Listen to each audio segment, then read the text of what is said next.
Sa iba pang balita, 5 sundalo naman po ang binigyang parangal sa Davao Oriental. Ito'y matapos po ang kanilang pagtulong noong nanalasa ang bagyong Agaton sa nasabing lugar. Ang detalye ng balita niya mula sa aming kasamang si Eddie Arellano ng PTV Davao.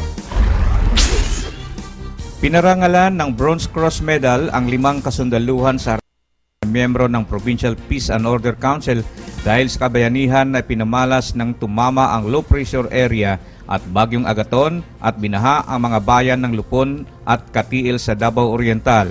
Sina Captain Ray Boy Ibanez, Sergeant Danilo Gallo Sr. at Corporal Jasier Cachero ng 67 IB ay naging mga bayani ng isinagawa nila ang rescue operation sa Katiil at sila naman Corporal Edney Telleros at PFC Randy Alarcon ng 28 IB nang inilikas nila at maiwas sa trahedya ang mga mamamayan sa Barangay Marayag, Lupon nang rumagasa ang baha na may dalang putik, truso at mga malalaking mga bato. Sobrang katouching naman yung ginawa talaga nila during the LPA. No? Kung nakita mo yung statistics, we were able to considerably reduce the casualties, no? As soon as possible ma-recognize, pero inantay na namin yung medal mismo, yung Bronze Cross. When we say Bronze Cross, it involves risk of life. So they risk really their life just to save that 200 families.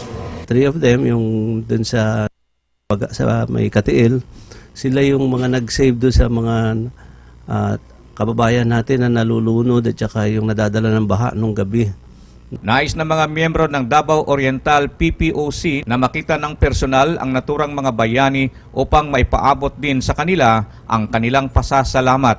Ang rescue operation sa Katiil ay isa sa mga delikadong gawain at maaring ikamatay ng mga sundalo. Kasi we had a call from civilian galing doon na nasa on top sila ng bahay nila tapos malapit ng magiba. So, ang ginawa nga namin, nag-cross kami doon, tapos pagdating namin, nakita namin yung nag-contact sa amin, and we're able to rescue 3 grandparent, tapos 6 na mga bata. Hindi lang ito ang unang pagkakataon na pinamalas ng ating mga kasundaluhan ang kanilang kabayanihan. Noong nananalasa ang bagyong Pablo sa 3 bayan ng Davao Oriental, ipinakita din ng mga ito na sila ay maaasahan sa mga trahedya dahil sila ang nangunguna sa search, rescue, retrieval, clearing maging sa relief operations.